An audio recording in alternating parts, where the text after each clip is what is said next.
अस्सलाम वालेकुम क्लास।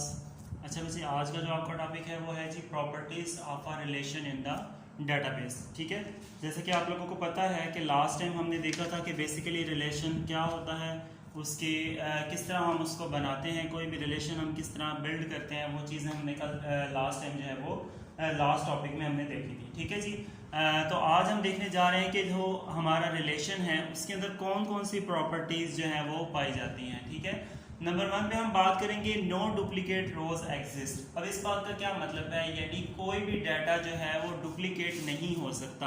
आपको पता है लास्ट टाइम हमने देखा था कि एक रो के अंदर एक पर्सन का डाटा है, दूसरी रो के अंदर दूसरे पर्सन का डाटा है, तीसरी रो के अंदर तीसरे पर्सन का डाटा है। ऐसा नहीं होगा कि आपके पास एक ही बंदे का डाटा जो है वो 2 दफा आ जाए। क्यों, किस बिना पर, कैसे ऐसा पॉसिबल है? On the basis of primary की।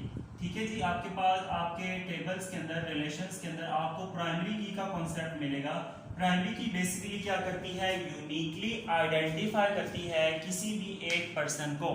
ठीक है जी, यानी अगर आपके पास प्राइमरी की कभी भी डुप्लीकेट नहीं हो सकती और हर प्राइमरी की बेस पे एक अलहदा डाटा जो है वो आपके पास स्टोर होगा हर रो के अंदर। ठीक है जी, आपकी बुक में भी इसने यही लिखा हुआ है, a table should not have two identical rows, it must have at least one column or a set of columns to uniquely identify each row in the table.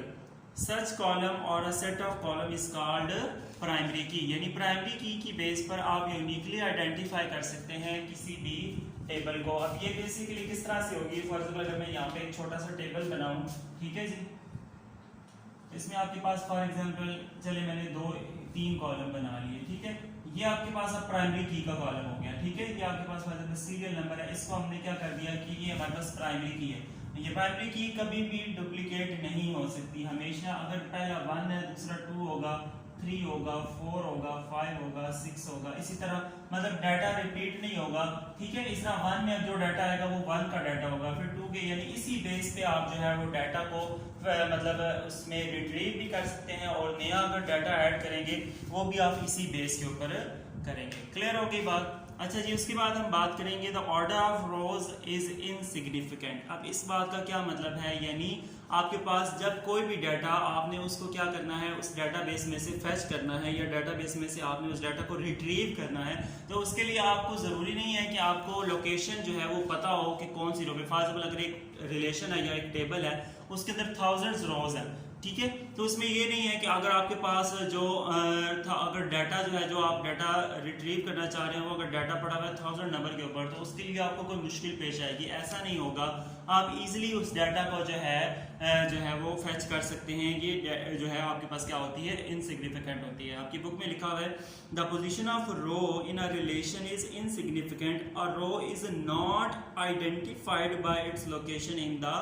Relation, the rows can be retrieved in any order. यानी किसी भी order में आप अपनी रोज को जो है वो रिट्रीव कर सकते हैं। फॉर एग्जांपल अगर आपके पास, जैसे कि अगर मैं आपको एक छोटी सी एग्जांपल दूं अपने पास से, कि आप ऐसे स्टूडेंट्स का डाटा करने चाहते हैं बैच जिनका ए ग्रेड है। अब फॉर एग्जांपल आपके पास आपके टेबल के अंदर ए ग्रेड वाले मतलब कुछ पहले नंबर पे हैं, पहले नंबर्स में आ जाते हैं। अगर फॉर एग्जांपल 1000 स्टूडेंट्स हैं हमारे पास, ठीक है, मतलब हम किसी कॉलेज की बात कर रहे हैं, उस कॉलेज के 1000 स्टूडेंट्स हैं और उनमें से हम जो ए ग्रेड वाले स्टूडेंट हैं उनका डाटा जो है वो क्या करना चाहते हैं, फेच करना चाहते हैं। ठीक है, तो अगर कुछ स्टूडेंट्स आपके पास शुरू में मौजूद हैं, कुछ स्टूडेंट दरमियान में मौजूद है, कुछ स्टूडेंट एंड पे मौजूद है, तो इसके लिए वो जो डाटा होगा जब फेच होके आएगा तो वो बारी बारी हर जगह से आपके पास जो है वो डाटा को कलेक्ट करके आपको एक टेबल के अंदर शो करवा देगा। ठीक है जी, तो इसमें आपके पास क्या होगा, ये नंबर ऑफ रोज जो है वो क्या होगी, इनसिग्निफिकेंट होंगी। ठीक है जी, इसी तरह अगर आपके पास बात करें द ऑर्डर ऑफ कॉलम्स की, तो सेम वही चीज कॉलम्स के लिए भी है।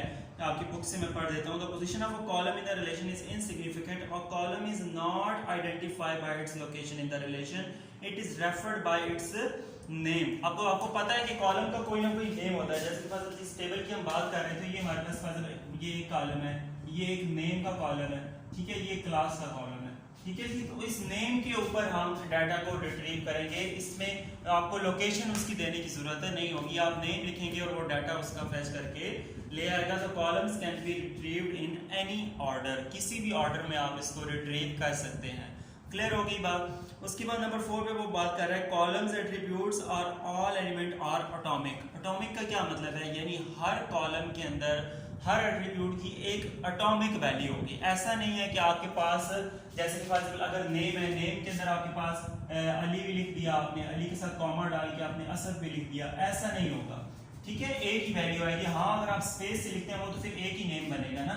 ठीक है, ऐसा नहीं कि आप स्पेस से भी नहीं लिख सकते, स्पेस से लिख सकते हैं, लेकिन आपके पास वैल्यू जो है वो क्या होगी, एटॉमिक होगी। यानी आपके पास एक जो आपके पास ये सेल बनेगा, उस सेल के अंदर एक ही वैल्यू होगी, एक से ज्यादा वैल्यूज नहीं होगी। ठीक है जी, तो यही आपकी बुक में भी लिखा हुआ है, entry at the intersection of each row and column. Intersection of each row and column क्या बनता है, एक सेल बनता है। ठीक है, जैसे कि फॉर एग्जांपल ये अगर हम रोज भी अगर यहाँ पे बना लें तो बेसिकली आपके पास ये क्या बन रहा है, ये एक सेल बन रहा है। तो यहाँ पे जो वैल्यू होगी वो क्या होगी, एटॉमिक होगी। वो भी यही बात कर रहा है। A value that cannot be divided further is called the atomic value. It means that there can be only one value in each attribute of a specific row. Clear होगी बात। तो ये थी इसकी कुछ प्रॉपर्टीज जिसको आपने वर्ड से पढ़ लेना है। कोई भी कंफ्यूजन हो तो आप पूछ सकते हैं। ओके जी, अल्लाह हाफिज़।